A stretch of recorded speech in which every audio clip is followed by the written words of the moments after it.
আসসালামু আলাইকুম রহমতুল্লাহ। আমি এখন যে জায়গায় দাঁড়িয়ে আছি এটা হচ্ছে নবীগঞ্জ উপজেলার সৈয়দপুর টু ইনাতগঞ্জ রোড। আপনারা দেখতে পাচ্ছেন রাস্তায় প্রচুর পরিমাণে পানি জমে আছে। এই পানিগুলো ক্রমান্বয়ে বাড়ছে, এগুলো কমতি পানি না। দেখতে পাচ্ছেন আপনারা পানিগুলো উপর দিকে উঠছে। আমি যে জায়গায় দাঁড়িয়ে আছি এই জায়গায় তেমন একটা পানি না থাকলেও সামনে আরও অনেক বেশি পানি আছে, যে জায়গা দিয়ে গাড়ি চলাচল একেবারেই সম্ভব হচ্ছে না। রিক্সা পর্যন্ত চলতে পারছে না। অটোরিক্সা এগুলার ইঞ্জিন ডুবে যাচ্ছে, স্টার্ট বন্ধ হয়ে যাচ্ছে, আর চালানো সম্ভব হচ্ছে না।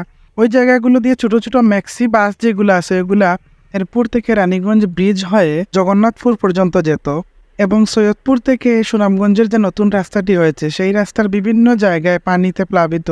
এক কথায় জগন্নাথপুর টু সৈয়দপুর বাজারের যোগাযোগ ব্যবস্থা আজ পর্যন্ত প্রায় বিচ্ছিন্ন বলতে পারেন। পানির অবস্থা বোঝা যায় না, কখনো বাড়ছে কখনো কমছে। এখান থেকে ছেড়ে আসা যে সকল যানগুলা দূরত্ব কমানোর জন্য এই রাস্তাটা চয়েস করে থাকেন তাদের জন্য এই ভিডিওটি।